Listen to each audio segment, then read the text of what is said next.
یعنی اور 1 چمچ زیتون کا تیل اور 1 کپ گرم پانی لینا ہے اور اس میں 1 چمچ شہد ڈالنا ہے. 1 کپ گرم پانی، 1 چمچ شہد اور 1 چمچ جو ہے وہ روغن زیتون اور اس کے ساتھ 2 چٹکی لے لیں یا چمچ کا چوتھا حصہ ہلدی. یہ ہر 21 دن کے بعد یہ والا آپ ایک بنا لیں. بڑا بہترین سا کہوا سا بنے گا. اس کو صبح خالی پیٹ ہماری تمام بہنیں بیٹیاں یہ اپنے استعمال میں رکھیں.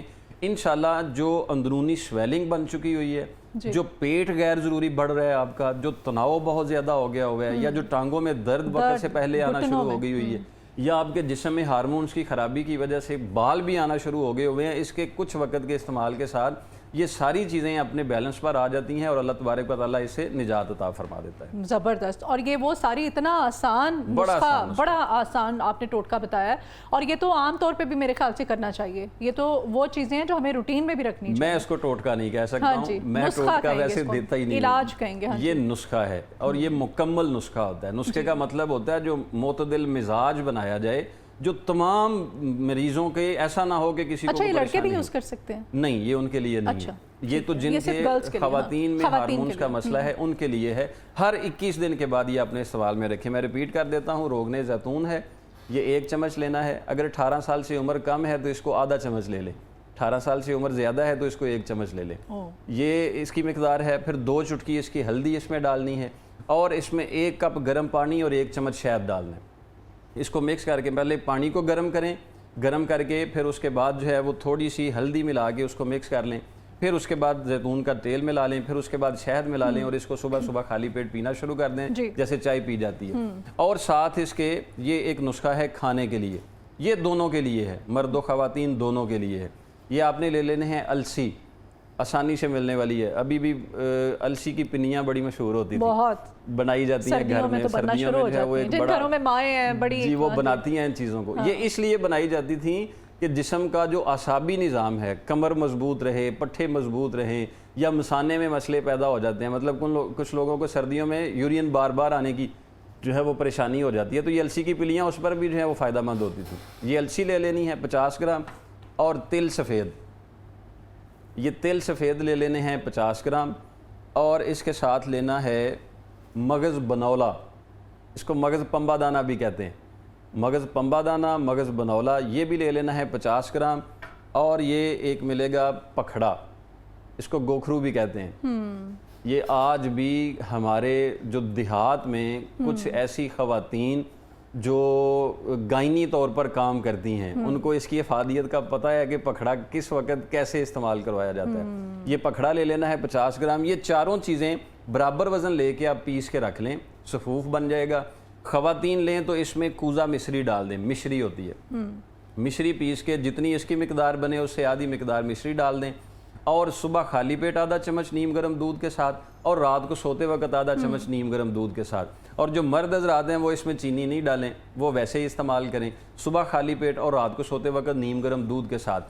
جو کروموسوم جراثیم کا مسئلہ آ رہا ہے، سپرم کا مسئلہ آ رہا ہے، ایگز پروڈکشن ٹھیک نہیں ہو رہی ہے، سویلنگ ہو رہی ہے، یا جو ہماری بہنوں بیٹیوں کو کمر میں درد مسلسل رہ رہا ہے یا سر میں ہلکا ہلکا درد رہتا ہے، جیسے سرکل شروع ہوتا ہے نا تو یہ سر کے پیچھے والے حصے پہ دباؤ رہنا شروع ہو جاتا ہے. یہ کمزوری کی وجہ سے ہو رہا ہوتا ہے، یا تو آئرن کی کمی ہو چکی ہوتی ہے یا کیلشیم کا مسئلہ ہو چکا ہوتا ہے. تو اس کے استعمال کے ساتھ تھوڑی ڈائٹ کو کنٹرول کر کے اگر ہم جاری رکھیں گے تو ان سے نجات مل سکتی ہے. ڈائٹ کس قسم کی لینی چاہیے؟ دیکھیں جب گرو والی عمر ہو نا جی سٹارٹنگ میں، تو اس عمر میں ہمیں بہت زیادہ گرم اشیاء سے پرہیز کرنا چاہیے. مطلب گوشت بہت زیادہ نہیں لینا چاہیے، اسپائسی چیزیں بہت زیادہ نہیں لینی چاہیے. سردی آ گئی، نٹس ہر گھر میں نہیں لینے چاہیے، ابھی ان دنوں میں نہیں لینے چاہیے. مطلب جن کو 12 سے 18 کے دوران کچھ سرکل ہیں اور اس دوران ان کو تھوڑا سا احتیاط برتنی چاہیے. گرم اور یخ ٹھنڈا پانی اور یخ ٹھنڈی کوئی بھی چیز، وہ آئس کریم کی شکل میں ہو یا ویسے کلفہ کی شکل میں ہو، ان سے ذرا تھوڑی احتیاط کرنی چاہیے. ان دنوں میں